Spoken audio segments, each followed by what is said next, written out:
Hi friends, welcome to Lakshmi's Cooking Stories. ഇന്ന് ഞാനൊരു മീൻ കറിയുടെ റെസിപ്പി ആയിട്ടാണ് വന്നിരിക്കുന്നത്. ഒരു നാടൻ മീൻ കറി, മുരിങ്ങക്കയും മാങ്ങയൊക്കെ ഇട്ട് നല്ലൊരു ടേസ്റ്റി ആയിട്ടുള്ളൊരു മീൻ കറിയാണ്. അപ്പോൾ അതെങ്ങനെയാണ് പ്രിപ്പയർ ചെയ്യുന്നതെന്ന് നമുക്കൊന്ന് ചെക്ക് ചെയ്യാം.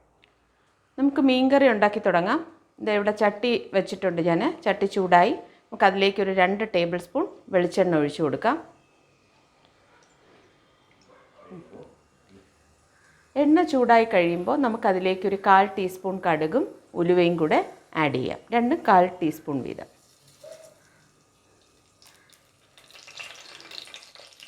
ഉലുവയും കടുകും പൊട്ടിക്കഴിഞ്ഞു. ഇനി നമുക്കതിലേക്ക് കുറച്ച് കറിവേപ്പില ഇട്ട് കൊടുക്കാം.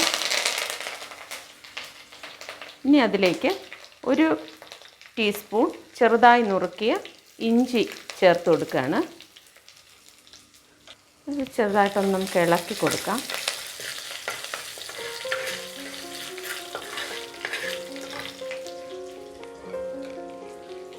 ഇനി അതിലേക്ക് ഒരു 1/4 കപ്പ് ചെറിയ ഉള്ളി കുഞ്ഞായിട്ട് നുറുക്കിയത് ചേർത്ത് കൊടുക്കാം.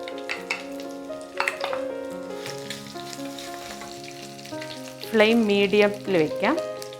ഈ ടൈമിൽ നമുക്കൊരു 1/4 ടീസ്പൂൺ ഉപ്പ് കൂടെ ഇതിലേക്ക് ചേർക്കാം. ഇത് ചെറിയ ബ്രൗൺ നിറം ആവുന്നത് വരെ നമുക്കിങ്ങനെ ഇളക്കി കൊടുക്കാം.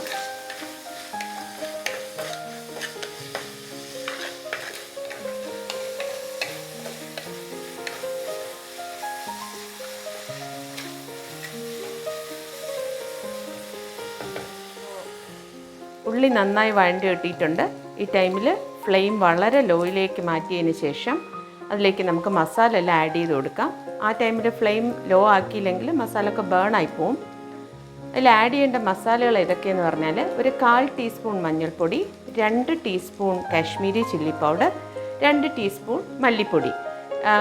നോർമൽ ചില്ലി പൗഡറാണ് ആഡ് ചെയ്യുന്നതെങ്കിൽ 1 ടീസ്പൂൺ ആഡ് ചെയ്താൽ മതിയാവും. എരിവിൻ്റെ ഇതനുസരിച്ച് നമുക്കിതെല്ലാം ഇതിലേക്ക് ആഡ് ചെയ്ത് കൊടുക്കാം. എന്നിട്ട് നന്നായിട്ട് ഇളക്കി ചേർക്കാം ഇതിൻ്റെ കൂടെ.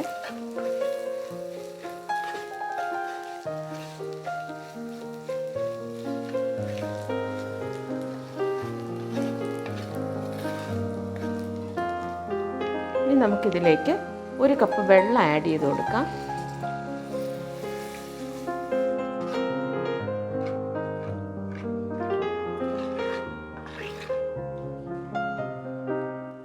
ഫ്ലെയിം മീഡിയം ടു ഹൈയുടെ ഇടയിലായിട്ട് വെച്ചതിന് ശേഷം ഇത് തിളയ്ക്കാനായി വയ്ക്കാം. ഈ ഒരു ടൈമിൽ നമുക്കതിലേക്ക് ഇങ്ങനെ കട്ട് ചെയ്ത് വെച്ച മുരിങ്ങയ്ക്ക ആഡ് ചെയ്ത് കൊടുക്കാം. ഞാനിവിടെ ഒരു മുരിങ്ങയ്ക്കാണ് എടുത്തിട്ടുള്ളത്. ഇപ്പോൾ അധികം പുളിയില്ലാത്ത മാങ്ങയാണ്. അതൊരു പകുതി മാങ്ങ അതുകൂടെ ഇതിലേക്ക് ആഡ് ചെയ്യാം.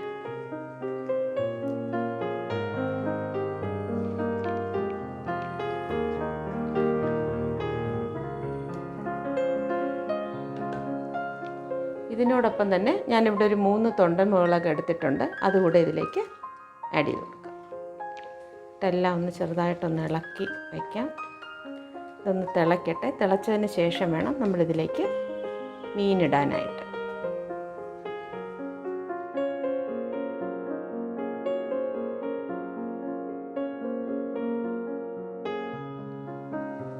കൂട്ട് തിളച്ചിട്ടുണ്ട്. നമുക്ക് മീഡിയം ഫ്ലെയിമിലോട്ട് മാറ്റാം. അതിനുശേഷം ഇതിലേക്ക് ഞാനിവിടെ ഒരു ചെറിയ നെല്ലിക്ക വലുപ്പത്തിൽ വാളംപുളി എടുത്ത് പിഴിഞ്ഞ് വെച്ചിരിക്കുന്നതാണ്. അതുകൂടെ ഇതിലേക്ക് ഒഴിച്ചു കൊടുക്കാം. ഞാനിവിടെ ആഡ് ചെയ്തിരിക്കുന്ന മാങ്ങയ്ക്ക് ചെറിയ പുളിപ്പാണുള്ളത്. അത് കാരണമാണ് ചെറിയ നാരങ്ങ വലുപ്പത്തിൽ ഞാനിവിടെ പുളി ആഡ് ചെയ്തത്. നമ്മളല്ലെങ്കിലും പുളി ആഡ് ചെയ്താൽ മാത്രമേ മീനിന് അതിന് തനതായ ഒരു രുചി വരത്തുള്ളൂ. ഇനി നമുക്കിതിലേക്ക് മീൻ ആഡ് ചെയ്ത് കൊടുക്കാം. ഞാനിവിടെ ഒരു 350 ഗ്രാം അയല മീൻ ക്ലീൻ ചെയ്ത് വെച്ചിട്ടുണ്ട്. അതാണ് ഇതിലേക്ക് ആഡ് ചെയ്യുന്നത്.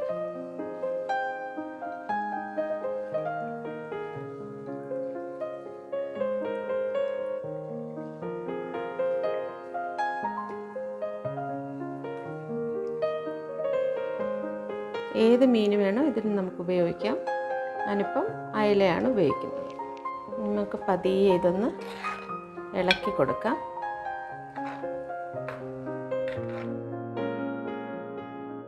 ഈ മീൻ ഒരു 10 മിനിറ്റ് വേവിക്കാനായിട്ട് അടച്ചു വെക്കാം. 10 മിനിറ്റിൻ്റെ വേവുണ്ട്. ആ ടൈം കൊണ്ട് എൻ്റെ ചാനൽ ആദ്യമായി കാണുന്നവർ ചാനൽ സബ്സ്ക്രൈബ് ചെയ്യാൻ മറക്കരുത്. വീഡിയോ ലൈക്ക് ചെയ്യുക, ഷെയർ ചെയ്യുക. നിങ്ങളുടെ വിലയേറിയ അഭിപ്രായങ്ങൾ കമൻറ്റ് ബോക്സിൽ രേഖപ്പെടുത്താനും മറക്കരുത്. 10 മിനിറ്റ് വരെ നമുക്ക് വെയിറ്റ് ചെയ്യാം. മീൻ വേവട്ടെ. ഏതാണ്ട് 10 മിനിറ്റ് ആയിട്ടുണ്ട്. നമുക്ക് കറിയുടെ പാകം നോക്കാം. കറി നല്ല പാകത്തിന് വന്നിട്ടുണ്ട്. ചെറുതായിട്ടൊന്ന് ഇളക്കി നോക്കാം. ഈ ടൈമിൽ നമുക്ക് ഉപ്പൊന്ന് നോക്കാം. കുറച്ച് ഉപ്പൂടെ ആഡ് ചെയ്യണം. ഞാനിവിടെ ഒരു 1/4 ടീസ്പൂൺ ഉപ്പൂടെ ആഡ് ചെയ്യാണ്. നമുക്ക് മീൻ സ്പൂൺ വെച്ച് ഇളക്കാൻ പറ്റില്ല. അപ്പം നമുക്കൊന്ന് ഇങ്ങനെ ചുറ്റിച്ചു കൊടുക്കാം. ഉപ്പൊക്കെ ആഡ് ചെയ്തതല്ലേ. ഇനി ഇതിലേക്ക് ഫൈനൽ ഇൻഗ്രീഡിയൻ്റ് എന്ന് പറയുന്നത് തേങ്ങാപ്പാലാണ്. ഞാനിവിടെ പകുതി തേങ്ങയുടെ പാല് നല്ല കട്ടിക്ക് ആണ് എടുത്തിട്ടുള്ളത്. അത് ഞാനിതിലേക്ക് ആഡ് ചെയ്ത് കൊടുക്കുക.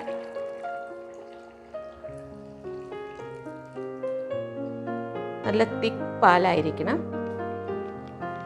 ഒരു 1/2 കപ്പ് മതിയാവും. പകുതി തേങ്ങയുടെ പാല് വേണം. നമുക്കൊന്ന് ഇങ്ങനെ ചുറ്റിച്ചു കൊടുക്കാം. ഒന്നുകൂടെ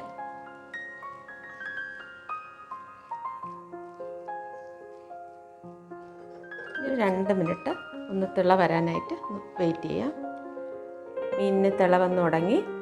ഇങ്ങനെ നമ്മുടെ മാങ്ങയും മുരിങ്ങക്കായും എല്ലാം ഇട്ട് നല്ല നാടൻ മീൻ കറി റെഡി ആയിട്ടുണ്ട്. നമുക്കിതിനി ചോറിനോടൊപ്പം സെർവ് ചെയ്യാം.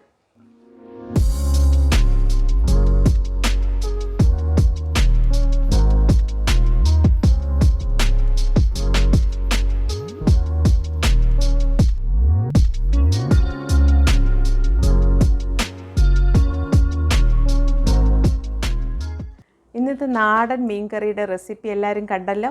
വളരെ ടേസ്റ്റി ആയിട്ടുള്ളൊരു റെസിപ്പിയാണ്. മാങ്ങയും മുരിങ്ങക്കായും എല്ലാം ഇട്ട് നല്ലൊരു ടേസ്റ്റി റെസിപ്പിയാണ്. അപ്പോൾ എല്ലാവരും ഇത് ട്രൈ ചെയ്ത് നോക്കണം. ട്രൈ ചെയ്തതിന് ശേഷം നിങ്ങളുടെ അഭിപ്രായം കമൻറ്റ് ബോക്സിൽ രേഖപ്പെടുത്താൻ മറക്കരുത്. പുതിയ പുതിയ കുക്കിംഗ് വീഡിയോസുമായി വരുന്നത് വരെ എല്ലാവർക്കും നല്ലൊരു ദിവസം ആശംസിക്കുന്നു. Take care. ബൈ.